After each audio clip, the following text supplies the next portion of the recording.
Hi friends, நான் தான் உங்கள் விக்கி. இது நம்ம ஃபிட்னஸ் தமிழா சேனல். வாங்க வீடியோக்குள்ளே போகலாம். இன்னைக்கு வீடியோவில் எதை பற்றி பார்க்க போகிறோன்னா, ஜிம் பண்ணுறவங்க முக்கியமாக இந்த 2 தவறுகள் மட்டும் செய்யவே கூடாது. அது என்ன தவறுகள்? வாங்க வீடியோக்குள்ளே போகலாம். நண்பர்களே, நீங்கள் வெயிட் குறைக்கணும் நினச்சி ஏசி ஜிம்மில் பயிற்சி செய்வது ஒன்று. இரண்டாவது, உடல் எடை குறைக்கணும் நினைத்து அதுக்கு சரியான டயட் எடுக்காதது 2. ஸோ இந்த 2 தவறுகளும் செய்தால் எந்த ஒரு ரிசல்ட்டுமே இருக்காது. ஸோ அதை எதனால் அப்படின்றத இந்த வீடியோ விளக்கமாக உங்களுக்கு கொடுக்குறேன். ஸோ இந்த வீடியோவில் சந்தேகம் இருந்தால் கண்டிப்பாக நீங்கள் கால் பண்ணுங்கள். ஸோ உங்கள் எல்லாருக்கும் கிளியர் பண்ணுறேன். என்னோட நம்பர் 9884343736. ஸோ இது நம்ம ஃபிட்னஸ் தமிழா சேனல். மறந்துடாதீங்க ஃப்ரெண்ட்ஸ், நல்ல ஹார்ட் ஒர்க் பண்ணுவீங்க.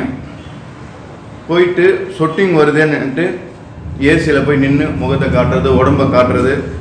ஸோ இதனால் என்ன பார்த்தீங்கன்னா, நீங்கள் செய்துட்டு இருந்த ஒர்க் அவுட் ஃபுல்லாகவே வேஸ்ட் ஆகி நீங்கள் எதிர்பார்த்த ரிசல்ட்டுக்கு பதில் ஆப்போசிட்டாக மாறிடும்.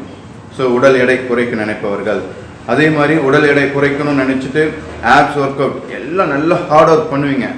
ஆனால் அதுக்கு உண்டான டயட் இல்லாமல் கண்டதை சாப்பிட்டு உடல் ரொம்ப வெயிட் போட்டுரும். உடல் எடை குறைக்கணும்னு நினைப்பீங்க, அது பார்த்தீங்கன்னா ஏறிட்டே போயிட்டுருக்கோம். என்ன காரணம்னு பார்த்தீங்கன்னா, நீங்கள் செய்யக்கூடிய ஒர்க் அவுட் கரெக்ட் தான். ஸோ நீங்கள் சாப்பிடக்கூடிய ஃபுட்டு தான் தவறானது. இதுதான் ஃப்ரெண்ட்ஸ், நல்லா தெரிஞ்சுக்குங்க. இந்த 2 தவறு மட்டும் செய்யாதீங்க. உடல் எடை குறைக்கணும்னு நினைக்கிற நண்பர்கள் ஏசி ஜிம் போகக்கூடாது. அப்படி போனாலும் ஹார்ட் ஒர்க் இப்போ 45 மினிட்ஸ் அப்புறம் தான் நம்ம உடம்பு ஃபேட் பர்ன் ஆகும். அதுக்கப்புறம் செய்யக்கூடிய ஒர்க் அவுட் தான் உங்களுக்கு ரிசல்ட்ன்றது காட்டும். அதே மாதிரி ஒர்க் அவுட் பண்ணும்போது ஜில்லுன்னு தண்ணிகள்லாம் குடிக்கவே கூடாது. ஆப்ஸ் ஒர்க் அவுட் பண்ணுறவங்க கம்பல்சரி நீங்கள் பார்த்தீங்கன்னா, இப்போ நாங்கள் பாடி ஸோ இந்த மாதிரி பில்ட் பண்ணுறோம் ஃப்ரெண்ட்ஸ். ஸோ இந்த மாதிரி இவ்வளோ அழகாக பில்ட் பண்ணும்போது நாங்கள் அதுக்காக ஒரு நாளைக்கு 50-60 முட்டைகள், 1/2 kg 1 kg சிக்கன்ஸ், வெஜிடபிள்ஸ், மற்ற ஃப்ரூட்ஸு, இதெல்லாம் ஜூஸ் எல்லாமே சாப்பிட்டுட்டு இருக்கோம்.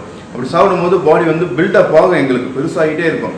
ஸோ நான் 6 பேக் ஒர்க் அவுட் பண்ணும்போது அதுக்கு உண்டான டயட் இருக்குது, ஷெட்யூல் இருக்குது. அந்த டயட்னா மார்னிங் ஓட்ஸு. ஸோ 10-11 மணிக்கு பிரேக்ஃபாஸ்ட்டில் பார்த்தீங்கன்னா ஒரு லைம் டீ, மத்தியானம் பார்த்தீங்கன்னா ஒரு white rice, Lime with honey கொஞ்சம் தொட்டு ஆனியன் வச்சு தொட்டு சாப்பிட்ருவோம். ஸோ இது கூடலாம் பாயில்டு எக் எடுத்துகிட்டே இருப்போம், ஒயிட் மட்டும். ஈவினிங் பைனாப்பிள் இல்லை பப்பாயா ஜூஸ்.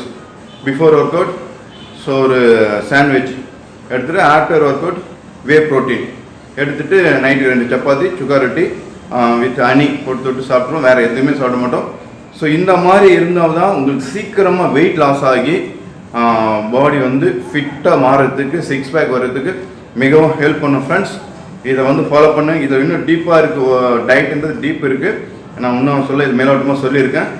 ஸோ இந்த ஃபாலோ பண்ணுங்கள், நல்லாயிருக்கும். இன்னும் இதில் நிறைய தகவல் வேணால் நம்பருக்கு கால் பண்ணுங்கள், உங்களுக்கு கிளியர் பண்ணுறேன். அதே மாதிரி இந்த 2 தவறுகள் மட்டும் செய்யாதீங்க.